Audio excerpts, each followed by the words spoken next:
To simple recipes corner. ಇವತ್ತೊಂದು beetroot ಪಲ್ಯ ಹೇಗೆ ಮಾಡೋದು ಅಂತ ನೋಡೋಣ. ಅದಕ್ಕೆ ಅಂತ ನಾನು ಒಂದು 300 ಗ್ರಾಮ್ ಆಗೋಷ್ಟು ಬೀಟ್ರೂಟ್ನ ಸಣ್ಣದಾಗಿ ಹೆಚ್ಚಿಟ್ಕೊಂಡಿದ್ದೀನಿ. ಒಂದು ಚಿಕ್ಕ ಲೋಟದಲ್ಲಿ ನೀರು, ಈರುಳ್ಳಿ, ಕಾಯಿ ತುರಿ, ಹಸಿಮೆಣಸಿಕಾಯಿ, ಕರಿಬೇವು, ಎಣ್ಣೆ, ಸಾಸಿವೆ, ಕಡಲೆಬೇಳೆ ಆಪ್ಷನಲ್ಲು, ಬೇಕಾದ್ರೆ ಹಾಕೊಳ್ಳಿ, ಇಲ್ದೇನಿಲ್ಲ. ರುಚಿಗೆ ತಕ್ಕಷ್ಟು ಉಪ್ಪು. ಇಷ್ಟಿದ್ರೆ ಒಂದು ಸ್ವಲ್ಪ ಸಾಸಿವೆ ಹಾಕ್ಕೊಂಡಿದ್ದೀನಿ. ಇಷ್ಟಿದ್ರೆ ನೋಡಿ ಸಾಕಾಗುತ್ತೆ ಒಂದು ಬೀಟ್ರೂಟ್ ಪಲ್ಯ ಮಾಡಲಿಕ್ಕೆ. ಸೊ ಇದನ್ನು ಹೇಗೆ ಮಾಡೋದು ಅಂತ ನೋಡ್ಕೊಳ್ಳೋಣ. ರುಚಿಕರವಾಗಿರುತ್ತೆ ಇದು. ಸಣ್ಣ ಸಣ್ಣದಾಗಿ ಹೆಚ್ಚಿರೋ ಬೀಟ್ರೂಟ್ನ ಕುಕ್ಕರ್ಗೆ ಹಾಕೋತಾ ಇದ್ದೀನಿ. ನಾನು ಇದನ್ನು ತೊಳೆದು ಹೆಚ್ಚಿಟ್ಕೊಂಡಿರೋದು. ಹೆಚ್ಚಿದ ಮೇಲೆ ಇದನ್ನು ತೊಳಿಯೋಕೆ ಹೋಗಬಾರ್ದು ಫ್ರೆಂಡ್ಸ್. ಇದರಲ್ಲಿರೋ ಪೌಷ್ಟಿಕಾಂಶ ಎಲ್ಲ ಆಚೆ ಹೊಟ್ಟೋಗ್ಬಿಡುತ್ತೆ. ನೆಕ್ಸ್ಟ್ ಇದಕ್ಕೆ ಚಿಕ್ಕ ಲೋಟದಲ್ಲಿ ಇದೆಯಲ್ಲ ನೀರು, ಅದನ್ನು ಕುಕ್ಕರ್ಗೆ ಹಾಕಿ ಸೇರಿಸ್ಕೊಂಡು ಒಂದು 3 ವಿಷಲ್ ತೊಗೋತೀನಿ. 2 ವಿಷಲ್ ಆದರೂ ಸಾಕಾಗುತ್ತೆ.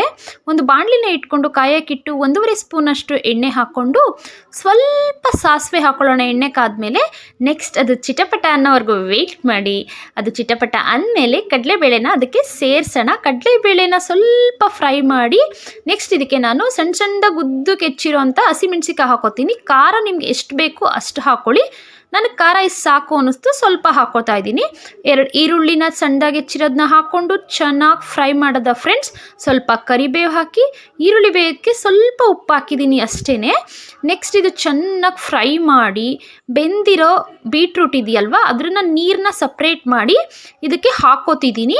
ಹಾಕ್ಕೊಂಡು ನೆಕ್ಸ್ಟ್ ಇದಕ್ಕೆ ನಾನು ಹಾಕ್ತಾ ಇರೋದು ಉಪ್ಪು, ಪುಡಿ ಉಪ್ಪು. ಆಗಲೇ ಈರುಳ್ಳಿ ಬೇಯಕ್ಕೆ ಸ್ವಲ್ಪ ಹಾಕಿದ್ದೆ. ಈಗ ಬೀಟ್ರೂಟ್ಗೆಲ್ಲ ಹಿಡಿಬೇಕಲ್ವ, ಇನ್ನು ಸ್ವಲ್ಪ ಹಾಕ್ಬಿಟ್ಟು ನೆಕ್ಸ್ಟ್ ಒಂದು 3/4 ಕಪ್ಪಷ್ಟು ಕಾಯಿ ತುರಿ ಇಟ್ಕೊಂಡಿದ್ದೆ, ಫ್ರೆಶ್ ತೆಂಗಿನ ತುರಿ. ಅದನ್ನು ಕೂಡ ಇದಕ್ಕೆ ಹಾಕ್ಕೊಂಡು ಚೆನ್ನಾಗಿ ಮಿಕ್ಸ್ ಮಾಡಬೇಕು ಫ್ರೆಂಡ್ಸ್. ಎಲ್ಲ ಹೊಂದ್ಕೋಬೇಕು. ಏನು ಟೇಸ್ಟಿಯಾಗಿರುತ್ತೆ ಅಂತಂದರೆ ಒಂದ್ಸಲ ಈ ಥರ ಮಾಡ್ಕೊಂಡು ತಿನ್ನಿ. ನಮ್ಮ ಹೆಲ್ತ್ಗೆ ತುಂಬಾ ಒಳ್ಳೆಯದು. ನಮ್ಮ body overall health, digestive system ಹಿಡಿದು ನರ್ವ್ ಸಿಸ್ಟಮು ಪ್ರತಿಯೊಂದಕ್ಕೂ ಈ ಬೀಟ್ರೂಟ್ ಪಲ್ಯ ತುಂಬಾ ಹೆಲ್ಪ್ ಮಾಡುತ್ತೆ. ಬೀಟ್ರೂಟ್ ಪಲ್ಯ ಅಂತಲ್ಲ, ಅದ್ರ ನೀರು ಮಿಕ್ಕಿತ್ತಲ್ಲ ನೋಡಿ ಫ್ರೆಂಡ್ಸ್ ಬಸ್ತಿರೋದು, ಅದನ್ನು ಹಾಗೆ ಕುಡಿಯೋಣ. ಬೇಕಂದರೆ ಸ್ವಲ್ಪ ಸಾಲ್ಟ್ ಹಾಕ್ಕೊಳ್ಳಿ, ಹಾಗೆ ಕುಡಿದ್ರೂ ಟೇಸ್ಟ್ ಆಗಿರುತ್ತೆ. ಯಾರಿಗೆಲ್ಲ ಈ ಬೀಟ್ರೂಟ್ ಪಲ್ಯ ಇಷ್ಟ ಕಮೆಂಟ್ ಮಾಡಿ. ಯಾರಿಗೆ ಇಷ್ಟ ಇಲ್ದಿದ್ರೂ ಪರವಾಗಿಲ್ಲ, ಇಷ್ಟ ಮಾಡ್ಕೊಳ್ಳಿ ಫ್ರೆಂಡ್ಸ್. ನಮ್ಮ ಬಾಡಿ ಹೆಲ್ತು ಚೆನ್ನಾಗಿರಬೇಕು ಅಂದರೆ ಈ ಬೀಟ್ರೂಟ್ ಪಲ್ಯನ ನಾವು ತಿನ್ನಲೇಬೇಕು ಫ್ರೆಂಡ್ಸ್.